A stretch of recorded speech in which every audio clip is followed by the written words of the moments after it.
Ang mga DDS po kasi na katulad na ng si Topacio, yung mga yan, uhaw na uhaw sa atensyon.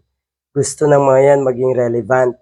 Kaya nga sila nadikit sa mga Duterte dahil akala nila magiging relevant sila in a positive way kung sila ay mga Duterte supporter. Mali. Ang tingin sa inyo po ay mababang uri ng abogado. Ang tingin sa inyo ay bastos na abogado.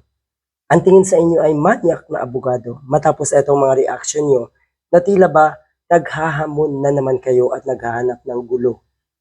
Oh, abay, banatan ba naman si Jasmine Curtis Smith, na kapatid ni Miss Ann Curtis. Tapos eto na naman, meron palang kahalintulad na kamanyakan etong si Topacio at yung si Sontay.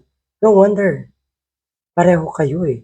Akala nyo, normal na bastusin ang mga kababaihan, lalo na't kayo ay mga figures, political figures. Sige, at itong isa ay kunwaring political figure kaya nagkakaganyan. Ako din daw dati, pinagnasaan ko rin